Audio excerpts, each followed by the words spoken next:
gotta get the video ready to go. All right, guys. Oh, that works really well. I gotta use that one. Recording in progress. Hey, good evening. Thank you for your patience. I call to order the representative town meeting for Wednesday, December 14th at 7 p.m. Madam Clerk, will you please call the roll? Certainly will. Adams. Here. Bailey. Here. Burrell. Can we move that? Can't see. Burrell?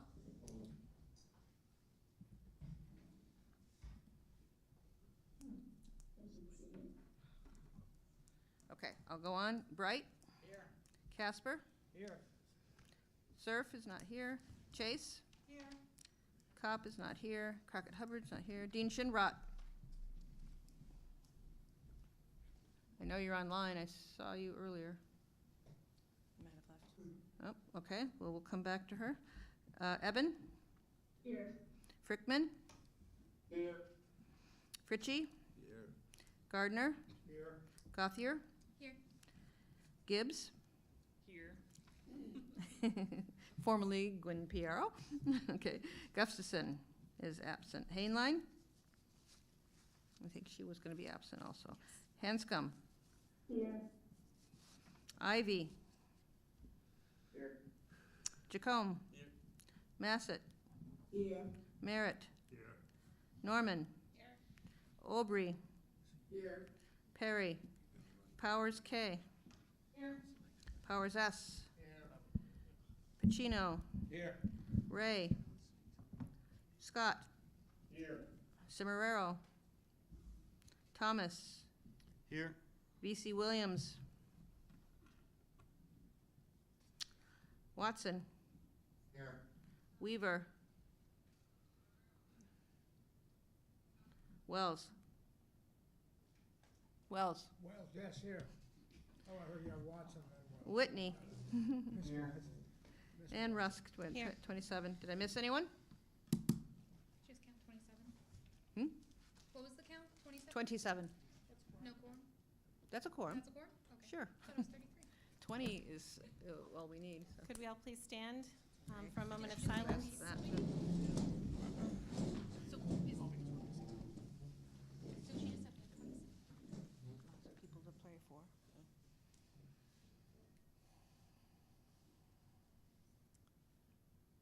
Representative Adams, would you please lead us in the pledge? Representative Adams. To the flag of the United States of America and to the republic for which it stands, one nation, under God, indivisible, with liberty and justice for all. Thank you. So what's, well, he said 33, didn't he?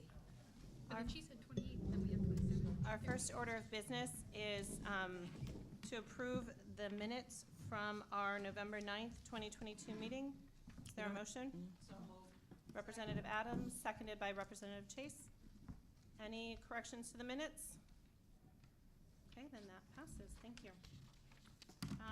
Public petitions. This is the portion of the RTM agenda where the RTM welcomes comments from the public. Each presentation should be limited to 5 minutes or as directed, and if possible, submit written comments. Presentation should be limited to matters pertinent to the town of Groton. The moderator or members through the moderator may ask questions only in order to clarify the speaker's presentation. Responses may be given to the moderator and or town manager. Individuals should state their name and address for the record, please. We have one person signed up, Mrs. Gookins. Gookins? Gookins.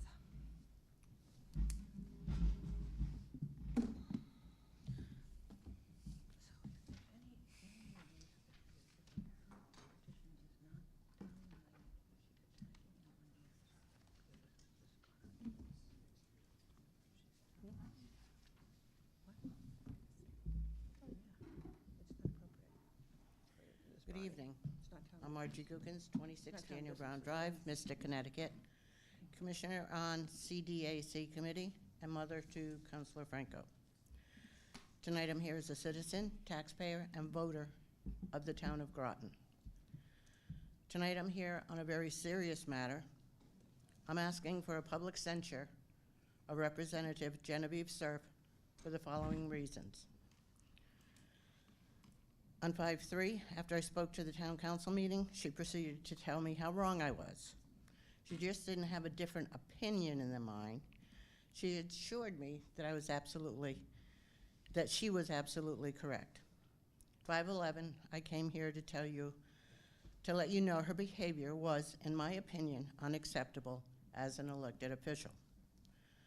November 1st, I spoke at the town council meeting regarding the incident.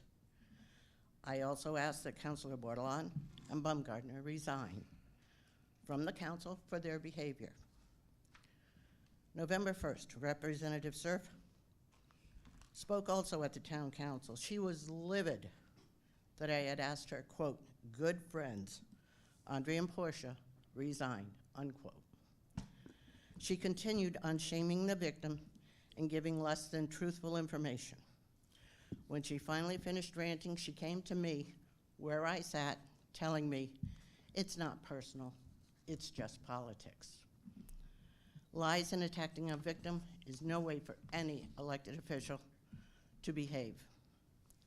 11/9, Representative Cerf was extremely offensive to the hardworking people, men and women of Paquonic Bridge, by telling them they should have their homes raised and replaced so they can live in a, quote, "nice place," unquote. 12/6, I spoke at the town council meeting again, speaking of bad behaviors of some town councilors. On 12/6, Representative Cerf spoke after me. Her diatribe said nothing that was truthful about me. There's no room for alternative facts in truth. She called me out by my name and then slandered me by insinuating that I was racially motivated. She again broke the rules by continuing to speak after her time was expired. That same night, Representative Cerf was so disruptive at the meeting that she interrupted another citizen as they spoke, as well as interrupted the meeting to the point that Mayor Melendez had to call a recess. I then heard from a friend that she again slandered me in a newspaper article. All of this behavior against a taxpayer can be found on GMTV. Please watch what I said versus what she portrayed as my words. Madam Moderator, I should be welcomed by all elected officials to speak before them. I have never faulted any elected official for any of their personal views, votes, or ideas. I have only spoke of bad behavior, which is, in fact, truthful. This personal attack on my character is not political. I'm not an elected official. I'm allowed to give my views. I'm allowed to tell the truth. I'm not going to ask again that she resign. That doesn't stop her bad behavior. I hope if I need a representative to stand and ask on my behalf for a censure, that at least one of you will stand with me. After all, it could be you she attacks next. Slandering any citizen, taxpayer, or voter should have serious consequences, and that's what I'm asking for. Thank you for your time and your service to our town, and I hope you all have a wonderful holiday season. Thank you. Thank you. Is there anybody else who'd like to speak? Seeing none, we will go to receipt of communications unless there's any clarifying questions. Okay. Receipt of communications. Does anyone have communications they'd like to share? Anyone on It's me. Representative Massett? Thank you. Representative Massett has her Yes. hand raised. Go ahead. Just a point of clarification, actually two, or a question of clarification. We do not, as a body, have a censure rule. Do we? I don't think we do. I don't believe we do also. but I will look And that up. My And I will look it up in second- Robert's rules also. Okay, and my second question is, can someone from the body make a referral? And does that referral have to be in writing? A referral for a censure? A referral, if we don't have a rule, given the way that things have been going, I honestly and truly think we need to have a censure rule. So you can absolutely make a referral to request that go to the Rules Committee. Okay, thank you. You're welcome. Thanks, Jackie. You're welcome. Okay, anything else? Yes, I'd like to ask a question. Go ahead. At the last meeting I attended, I asked if we could look into whether we could have a sergeant at arms at the meeting. I will address that at the end. Yep, Thank you. yes, ma'am. Anything else? Okay, any receipt of communications? Representative Obrey, do you have something else, or did you just leave your hand up? I thought I put it down, I'm sorry. That's okay. Anybody else? So I did get a letter from Representative Surf, which I believe was sent to all of you.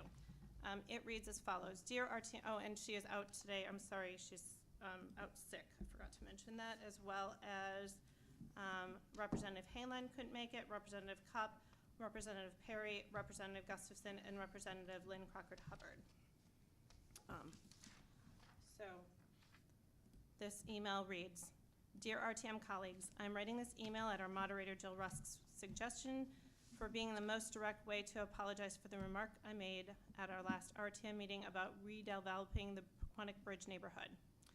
First, let me point out that I was mistaken about the status of the neighborhood, as I thought the properties were mostly rentals and that people renting might be amenable to switching to a village-type design with a mix of small shops, housing for young singles, family dwellings of various sizes, and for retired people who want to downsize to a village-type environment, as I did by moving into an apartment in downtown Mystic. I've known quite a few people who have rented in Quantic Bridge and have been quite happy there, so I was not implying in any way that these properties were a problem. Further, when I first moved back to Groton and was elected to the RTM in the early 2000s, I remember that Joe Burrill had started a long but eventually very successful lobby for a blight ordinance, and that I had supported his initiative as much as my fledgling political skills allowed me to. I have long considered Joe a friend, and for this reason I would never even think of disrespecting the neighborhood to which he has been so committed. So I apologize if my thoughts came out awkwardly and didn't do justice to my intent. Redevelopment, as in the case of Madison CT's downtown, can often lead to wonderful outcomes, but only when the community is united in wanting it. Again, my apologies, and here's hoping I didn't say another stupid thing in the future, or I don't say another stupid thing in the future. Very sincerely, Jen Surf. All right. Representative Obrey, still same hand up? Or do you have other communications? It's okay. Okay, seeing none, I will move on to the town manager, who I believe is on. Is the town manager on? I know he wasn't feeling. Yes, I am. Okay. I think Representative Obrey has her hand up. She just didn't realize she's muted. Oh, no, I think she wanted it down. Did you want it down? You're She's muted. trying to speak.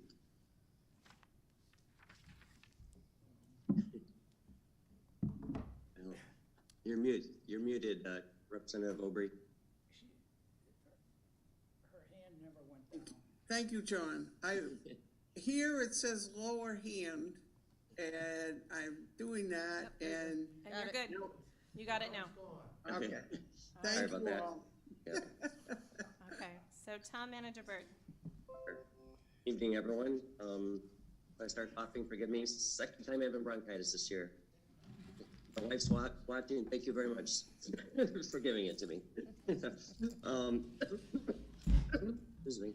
Financial reports, preliminary fund balance as of June 30th, 22, 31.9 million, which is 23% of the 22 general fund adopted budget. And as if you may recall, we're expecting to use, I think, somewhere around 3.5 million of that fund balance this year. General contingency budget was appropriated at 300,000. We still have not tapped into that. And capital reserve fund balance is estimated at 1 million. A couple updates. American Rescue Plan Act. You may have seen some of the discussions going on with the council. Planning staff is just sent out some follow-up questions to the, I think it's 52 applicants. Responses due next week, and then the council will be scheduling what I believe will be a special cow dedicated just to ARPA, likely in January, to discuss the applications. Branford Manor, Mayor Hedrick and I continue to have weekly meetings with Related, as well as monthly meeting with HUD, and constant other calls and emails during the time, pretty much every day. At the January 10 cow, you will see Kenton Frost present some ideas on potential uses for Claude Chester, so tune into that. The library just went fine-free, so if you are late with a book, you will not be fined. That sort of became a trend nationwide during COVID. People didn't know when you could drop books off, et cetera, and to make it so it didn't disenfranchise people, they started generally just not collecting the fines. Now, if you lose a book or damage it, you will be fined for that, just not late fees.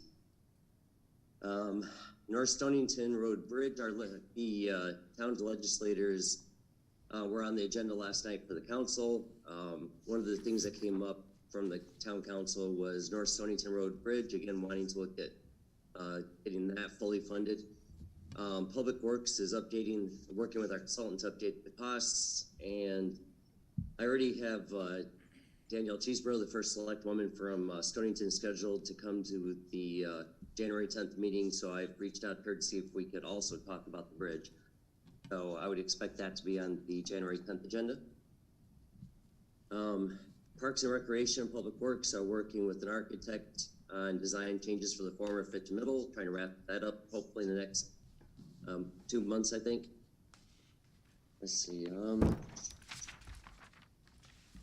Planning, they've applied for $330,000 for a Track 2 Climate Resilience Fund, DEEP grant, to do a flood study for Aquatic Bridge area, similar to what's being done in Mystic, so hopefully they will get that. Let's see, you may notice or may not, the subway sign along the highway was getting a little worn. Paint was peeling off, and there were some tree limbs blocking it. Public Works painted it and cleared out the tree limbs, so it looks much better.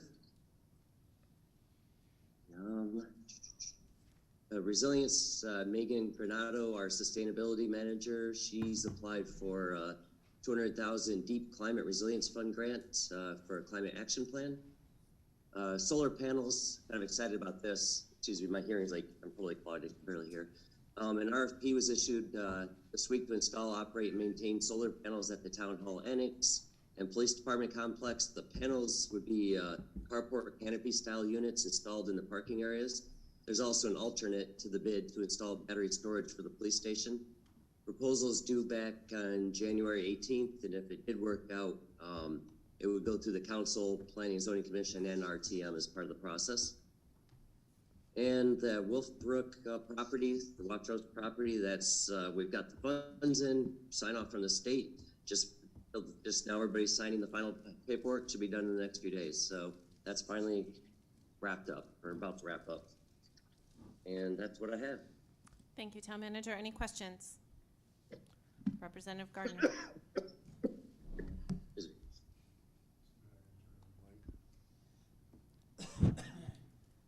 John, I have a question for you. Mm-hmm. Why do you have to make an appointment to go to the land records office? My office.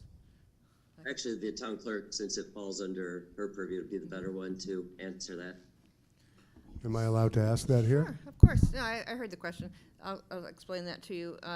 So we have limited staff in our town records right now, and also with personal issues with health concerns. So we're trying to keep the office as carefree, germ-free. So if you had that office open, we could have 7 or 8 people trying to use the 4 terminals that we have for public. And people get upset, and they're hanging around, and they're waiting, and they're breathing, you know. So for everyone's benefit, it's working very well, too.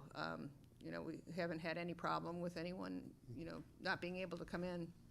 So. Okay. Well, I did have a constituent ask about that, so I was curious, wouldn't it make more sense to just limit it to one person at a time? Because Well, you'd have to keep the door closed, which is, you know, because you can't, if the door is open, you know, people are just going to come in and use. okay, is the door open or closed? It's closed, and we make appointments, and then we, you know, when people want to come in, they knock on the door, and they go. So it works Okay. pretty well. I mean, you know, Okay. you know, anyone can call to talk to me, you know, or come. My office is located in Vital Records, which is wide open. So, Right, I know your office is wide open. yeah. And several people And Land have been in Records there. is my office also, but because of, you know, anyone who goes in there, they'll understand. It's a very narrow hallway, you know, in the front, and then in the back where the computer terminals are, it's also a very narrow hallway. So you're right on top of each other, so. Okay, so this was done since COVID? Yeah. But isn't COVID over? COVID's not over, No, it's not? not by the long shot. Okay. So this could go on for years, right? I hope not. I'm hoping that we'll all become immune and we won't have this issue, so. Okay, thank you. Does anyone else have a question? Yes, Representative Thomas. Thank you, Madam Moderator. For the town manager, I'm just curious to know some details about the Branford Manor situation. And specifically, I'm aware that the 30-day default period has passed, and it has yet to be put back on the agenda for the town council. And I have not seen, I've gotten some of the updates that you've sent out, but those updates are rather scant of detailed information. I'd be curious to see a spreadsheet of unit-by-unit breakdowns of what the issues were per unit, and what was done to address them, or what was done to grant an extension. Because at this point, the 30-day period has passed, and it seems that there is some sort of extension that's been granted, but it's not been provided, no information has been provided as to like what exactly they've done to fulfill that expectation. Sure, and I've actually got some information I'm going to send out in my report tonight. However, the 30 days is not triggered yet, so they have not defaulted on the 30 days. The way the resolution the town council and the city council each passed was if they don't fulfill what Ledge Light and the city give for dates to fix things, or if through the extension, then the 30 days kicks in. So that has not been triggered in any way. I can send you the information on that. But the mayor has scheduled them for January 24th for an update to the council, and I will send some more detailed info out in my report. Appreciate that. Would there be a spreadsheet in that, as far as a detailed spreadsheet of what units and what violations? I actually do have an updated one for a real recent one for Ledge Light. I don't have one for the city, though.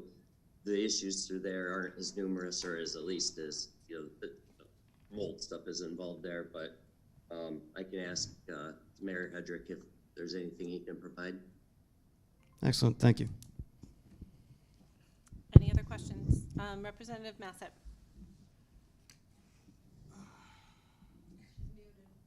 You're muted. Representative Massett, you're muted.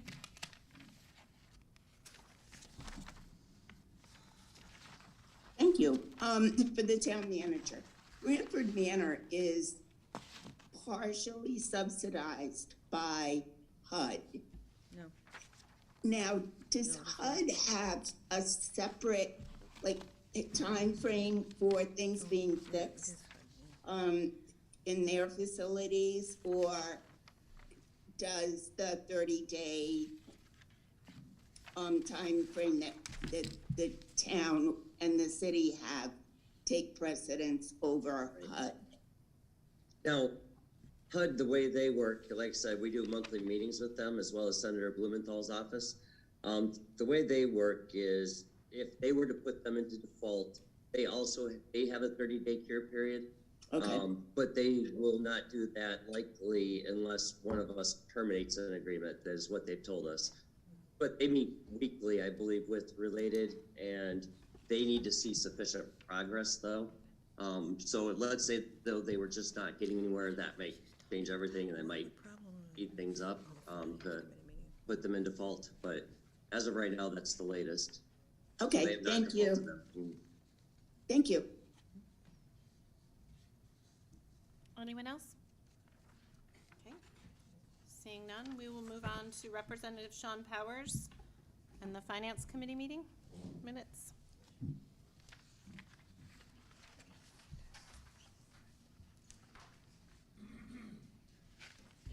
Thank you, Madam Moderator. Really close. We had a special meeting agenda minutes for December 12th, 7 p.m. Called to order at 7:05. Representatives Chase, Fritchie, Jacome, Norman, Gardner, Scott, Powers, and Moderator Rusk were present. The new business that we discussed was 3.1, 2022-719-3, Connecticut Community Investment Fund, Round 2. Representative Jacome read the entire resolution into the record for the submittal of the DECD Round 2 Community Investment Grant Program funding. Director Reiner was present, and the grant resolution and explained the funding process for receiving the grant from the state, the types of usage of the funds along with the types of transformational projects to the town. The committee asked a variety of questions on sale prices, the properties, the cost of remediation, the tax abatement to future developers of the clean sites once this money is funded and takes care of the remediation part.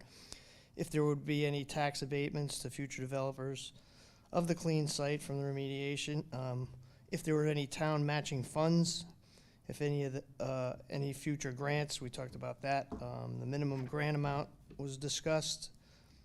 Continued negotiations for the Groton Heights project. That was explained with the contract and the purchase and sales agreement. The reasoning behind the accepting of the grant funding, the site's availability dates to become part of the tax base. We discussed the TVCCA child care facility, and if Director Reiner's here, he'll give you a better explanation. We own the property, they own the building, so that funding is a little bit different for the grant money. The designation of distressed community was explained and how it enables us to get our funding for the town. Chairman Powers asked for a call for a vote. 7 were in favor, 0 opposed, 0 abstained. A motion to adjourn was Representative Chase, seconded by Norman, and we adjourned at 7:46 p.m. Are there any corrections to the minutes? Representative Gardner, or Gauthier, sorry. It's a G, I'm sorry. Do I need to talk about this? Yes, in the discussion paragraph, point number 4, the reasoning behind accepting the grant funding, there I think you mean accepting ACCEPT. In this Yes. case, it's a substantive kind of change. Pardon Yeah. my corrections. But that definitely needs to be changed because accepting means, not taking it. And It means the exact opposite. So. like I said, I rushed through all of this. No and worries. I'm glad I got it done. Representative Evan. Thank you, Madam Moderator. I had actually emailed the town clerk because there were numerous errors, not in what was said, but in the written. I think there's transfer animal, and so lots of typos and errors. So it was actually hard for me to understand, and it would be useful if we could have the resolution read here at this meeting as well. I would just assume it would be included in the minutes, but it wasn't. We will read that as soon as we get through the minutes. Thank you. So I'm sorry to keep going, but I'm hoping that there could be a revision of those minutes because I don't feel comfortable voting for them as I read them this afternoon. Thank you. We're not voting on the minutes, but we will get a revised copy out with, Madam Clerk, can you just send those out? As soon as I get it, Yeah, that's what I mean. Thank you. Okay, seeing none, we will approve the minutes as corrected. And We don't vote on it. just accepting them. We're accepting them as corrected, yes. Would you like to read the resolution, please? Sure. Thank you. Resolution endorsing the submittal of an application to the State of Connecticut Department of Economic and Community Development, DECD, for Round 2 of the Connecticut Community Investment Fund, CIF, grant program, and to authorize the town manager to execute all grant documents and accept grant funding for said grant. Whereas pursuant to Section 112 of Public Act 21-111, the Connecticut Department of Economic and Community Development is authorized to extend financial assistance for economic development projects, and whereas it is desirable and in public interest that the town of Groton make an application to the state for $6 million in order to undertake the Groton Heights remediation and former Pleasant Valley School remediation and demolition, and to execute an assistant agreement, now therefore be it resolved by the Groton Town Council, 1, that is cognizant of the conditions of the prerequisites for the state financial assistance imposed by Section 112 of Public Act 21-111. 2, that the filling of an application for the state financial assistance by the town of Groton in an amount not to exceed $6 million is hereby approved, and that John Burt, town manager, is directed to execute and file such application with the Connecticut Department of Economic and Community Development to provide such additional information, to execute such other documents as may be required, to execute an assistant agreement with the state of Connecticut for state financial assistance if such an agreement is offered, to execute any amendment, decision, and revision thereto, and to act as the authorized representative of the town of Groton, and may it further be resolved that the Groton Town Council supports the submission of an application to the Community Investment Fund grant by the TVCCA for up to $12 million for TVCCA's new building construction. Is there a movement? I so move. So Motion? moved. So motion made by Representative Sean Powers, seconded by Representative Jacome. We have we have John Reiner here, thanks, to Director Reiner to answer any questions. Representative Merritt. Yes, I've heard bits and pieces about this TVCCA building, and that is in the area of one of the 2 parks in Fort Hill Homes that the public now uses whenever they can. $12 million, that's quite some building for that area. I'd like to know just how big it's going to be, and is it going to take up any of the park that is there now? Director Reiner, do you want to give us an overview? And then if you can answer Representative Merritt's question in that also, please. Sure. Thank you very much, everyone, for having me here tonight. John Reiner, Director of Planning and Development. Can everybody hear me okay? Yes. Thank you. All right, good. All right, so there's actually 2 grants that we, the town, are going to be applying for, or 2 different projects that we'll be applying for as part of this grant. One of those being for Pleasant Valley, the other one being for Groton Heights, and I'll talk a little bit more detail about each of those. Initially, we were going to be working with TVCCA and applying for a grant on their behalf, but after corresponding and meeting with the state, they had recommended that the TVCCA grant would be served better and have a higher chance of being funded if they applied for it themselves. So we're not applying for the TVCCA grant. Right now the town council is working on a lease agreement with TVCCA for continuing, and John Burke could probably speak to this a little bit better than me, but I know enough of the details to basically continue the lease that they already have, that they've been leasing from the town. So it's utilizing the existing lease footprint that they already have. They are looking to demolish the existing building they have and build a new one to meet the needs of now and the future of what their demands are. So that's TVCCA, their own separate application. For the 2 applications that we're doing for the town of Groton, One of those would be for Groton Heights for the remediation and cleanup of that site, of the inside of the building and some exterior work. We are still working with Thayer Mahan. We do not yet have a signed purchase and sales agreement with them. The current draft of the purchase and sales agreement is subject to the town getting this grant.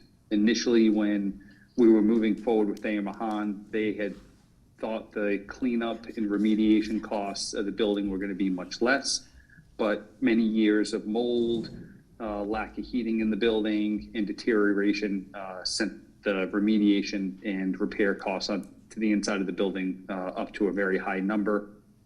We are working with Thayer Mahan to get an updated number from them, but we're expecting that remediation cost to be somewhere in the vicinity of $2 million or a little bit more.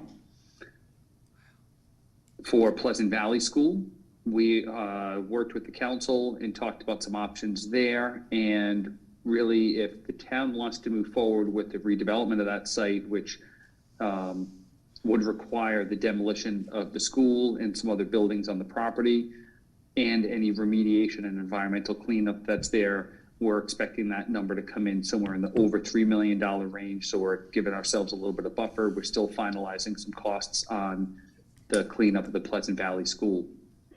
Something that came up a number of times when we were talking to the council specifically about Pleasant Valley was, well, what does this mean for the future development? We know at some point in time the town wanted to see that property redeveloped. It went through the public disposition process, and currently the town council is working on a new RFP process and how they want to move forward with future reuse of properties. So that's something that's still hanging out there that the town council needs to act on in order for us to formally dispose of the property to pick a development. But any new RFP that we would put out, obviously there'd be some public input on that prior to it going out, as well as we heard loud and clear the last time around that people in the surrounding neighborhoods want playgrounds and some other outdoor space that would be utilized for not just people living in the development, but also for people surrounding there. So those are some things that will get worked into any future RFP. Again, that's just subject to us actually getting this funding.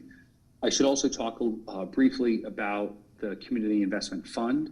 This is the second round of this grant. I believe there'll be 8 or 9 total rounds of this grant, each one giving out approximately $100 million.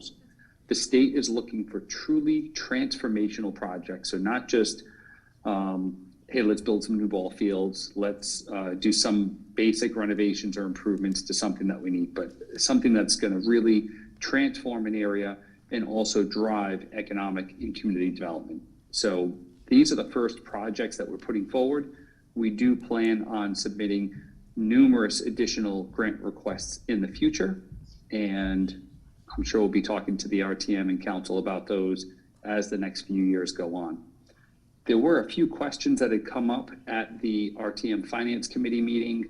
One is the Groton Heights School within the enterprise zone. It is not located within the enterprise zone.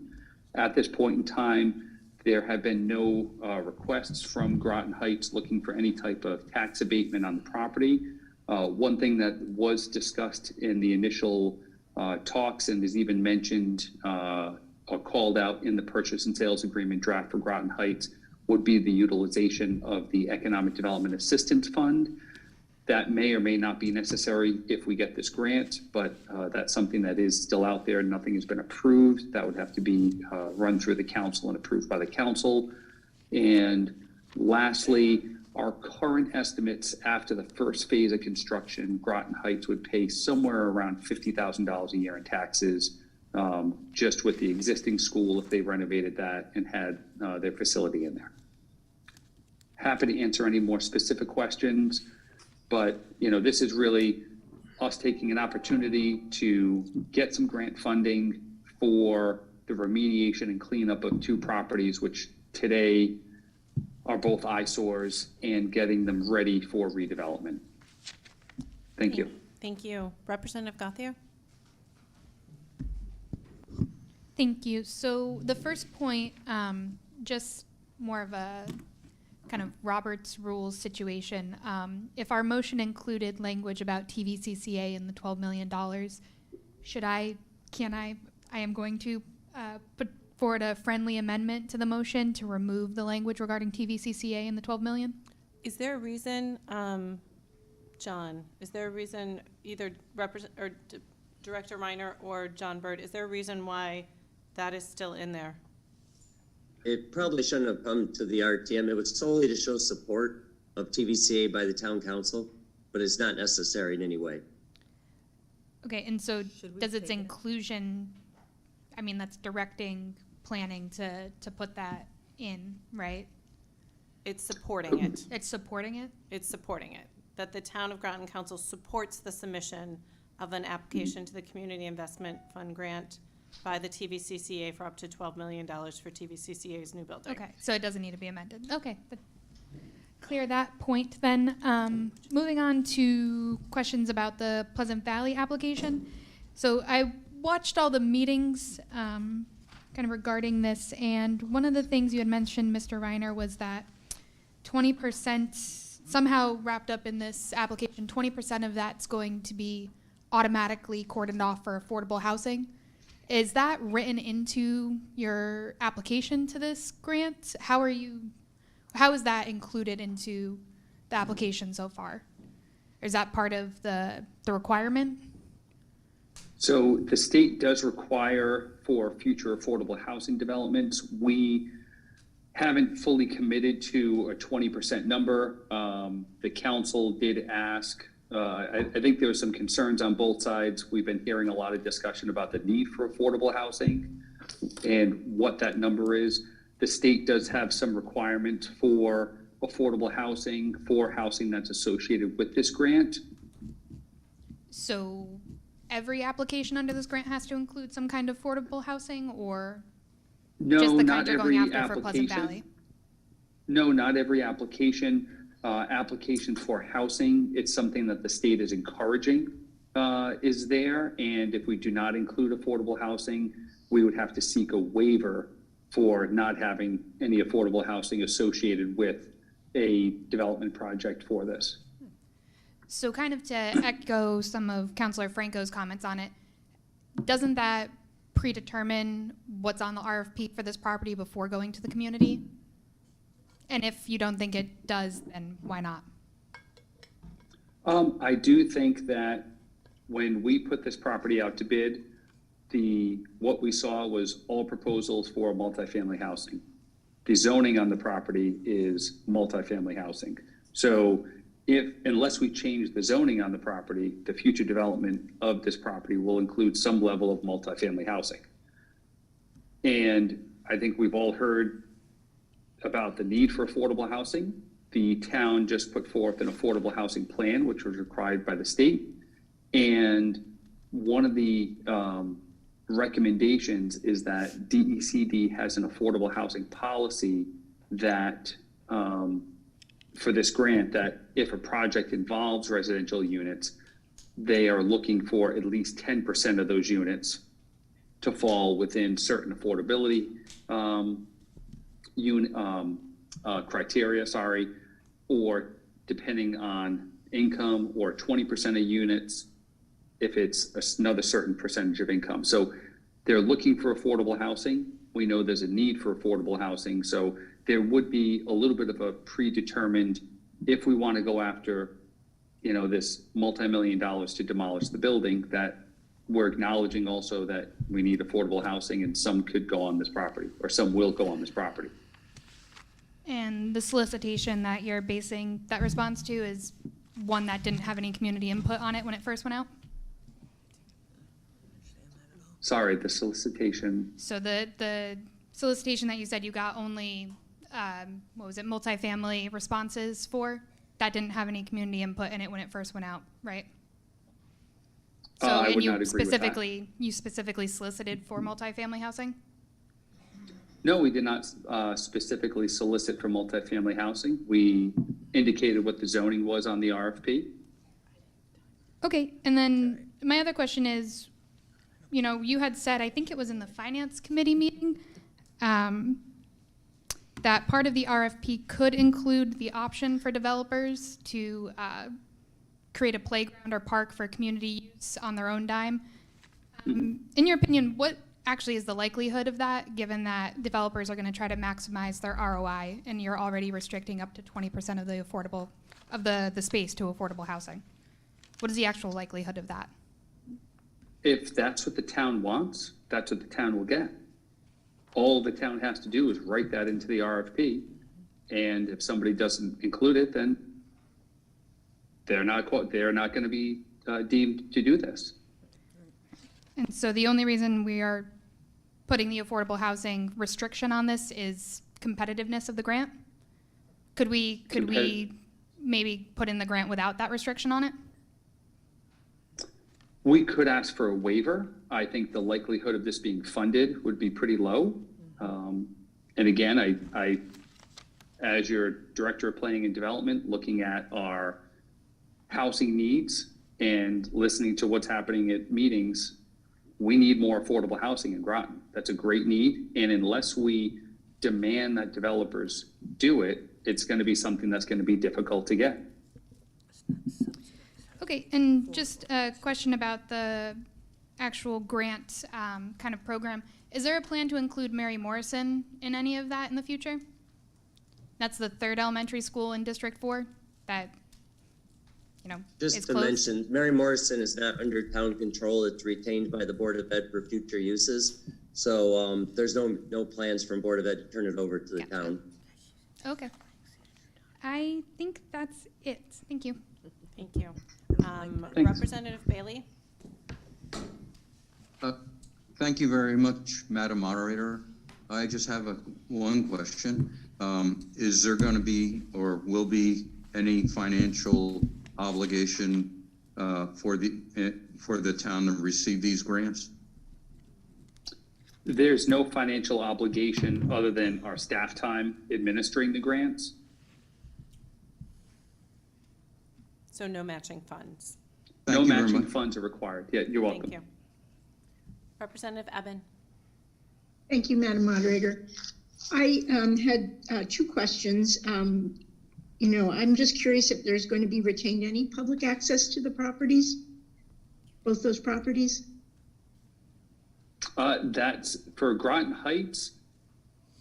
That's not necessarily the plan to have public access to that property, although there will be a land, if that project moves forward in its current iteration, there will be a land transfer between Groton Heights and the Bill Memorial Library for a little bit of a land swap there.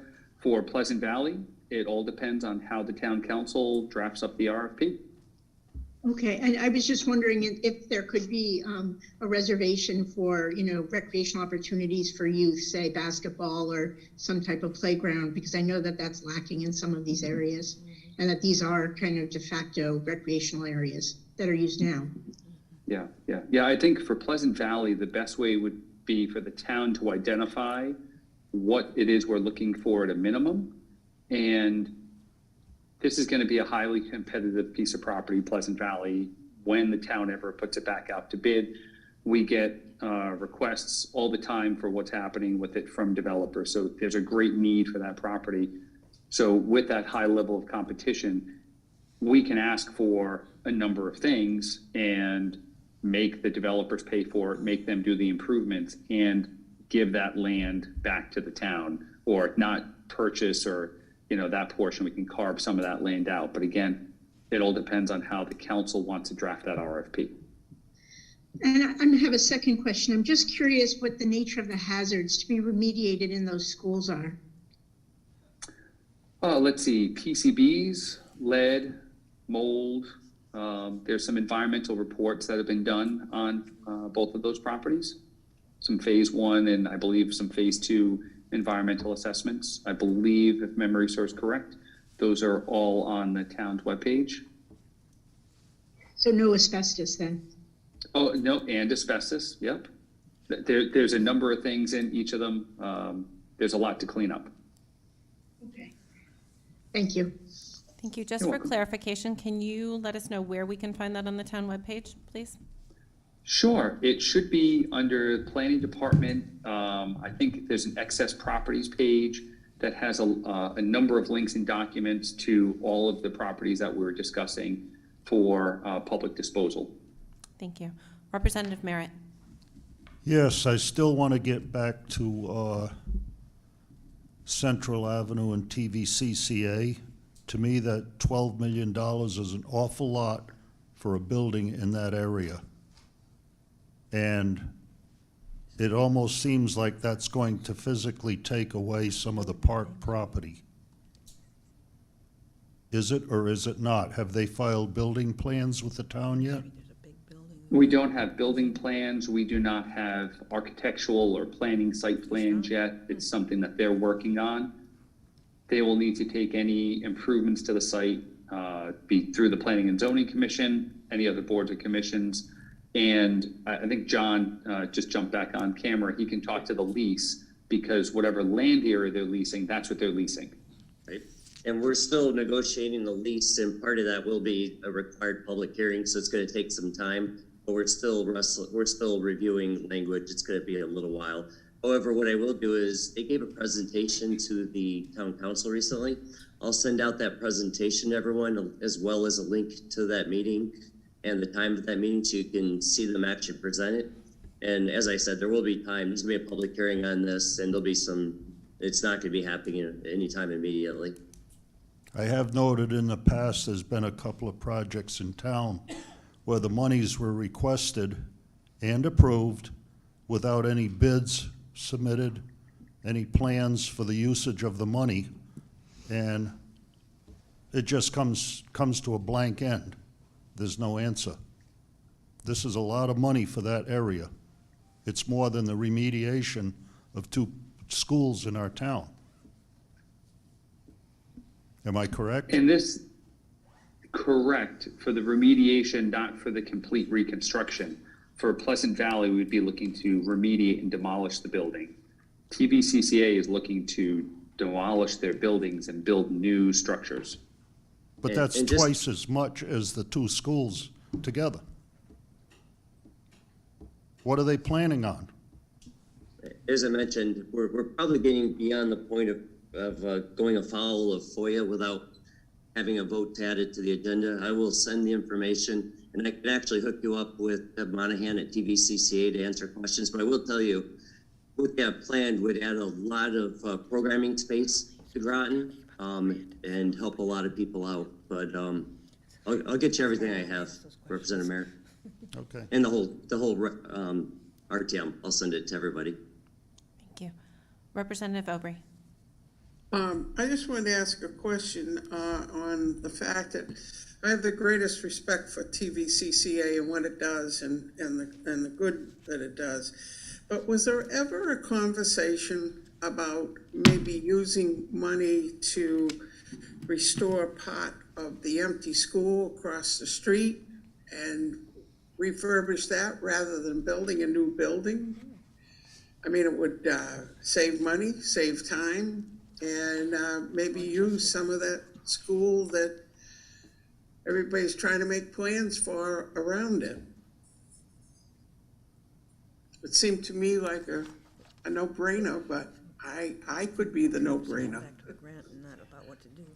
That has been discussed at times, but the TVCCA council, this was their direction as of this time. But maybe they won't get the funding. Maybe they'll have to come back to the drawing table. Yeah, well, I just think that it would be something that would be good as we're working with the public to find out what they would like to have over there, that maybe that be a consideration also. You know, there's parts of that school, to me, are perfectly good and could be used. It might be used for another reason, but that should, to me, that should be in the equation as you're talking about it. Thank you. All right. Representative Gauthier. Thank you. So still trying to understand the Pleasant Valley grant. Mr. Reiner, say we receive the grant money, are we able to immediately proceed to demolish the buildings and remediate? Or is there another step that we have to wait for before we start that process? So I just need to make sure what all the immediate and government aren't things that always necessarily go hand in hand, because there's going to be a lot of paperwork. The state's going to require any remediation and demolition will have to be bid according to all the state procurement requirements, and there are certain procurement requirements as part of this grant. So those are all things that we'll have to work through.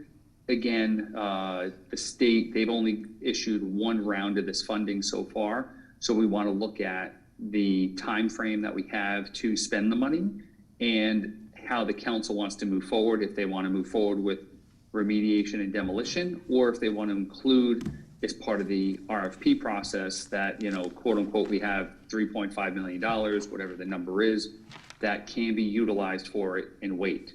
So again, there's a number of things that we still need direction from the council on how they want to best proceed. So we don't necessarily need to tie this to securing a developer for the site?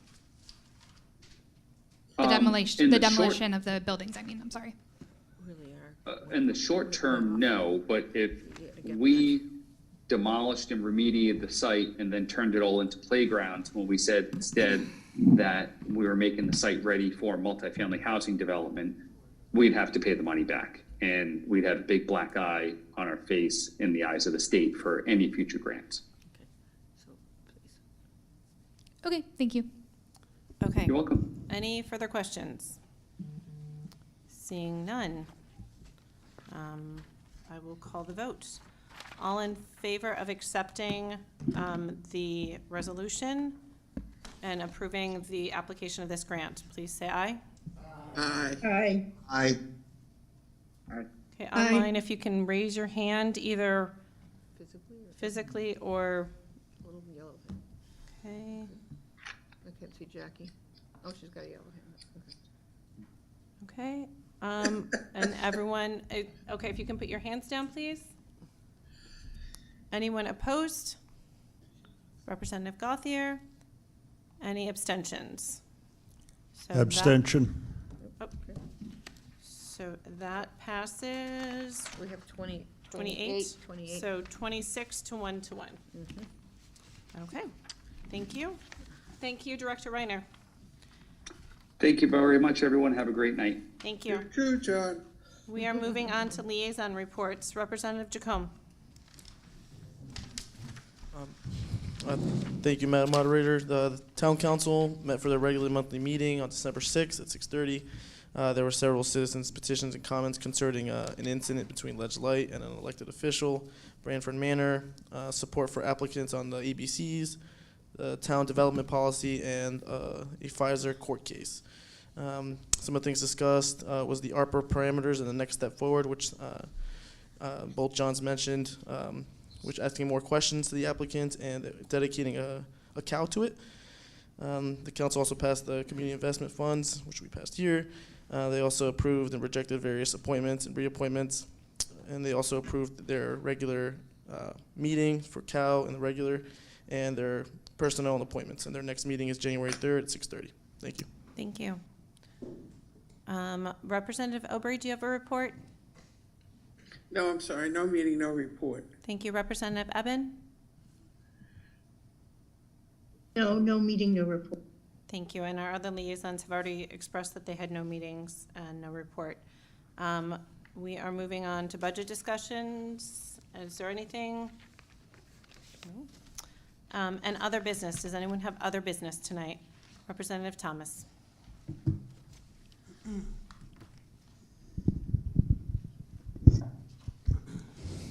Thank you, Madam Moderator. So as many may recall, during the October 12th RTM meeting, there was an exchange between Representative Massett, Moderator Rusk, and myself, which at one point involved me raising my voice and breaking the decorum of the meeting. And in regards to that moment of conflict, I just wanted to offer my apologies to the moderator, to Representative Massett, and to the whole body of the RTM. Apologize for raising my voice and resisting the call to order, both of which are acts in violation of Rule 8.5 in regards to decorum.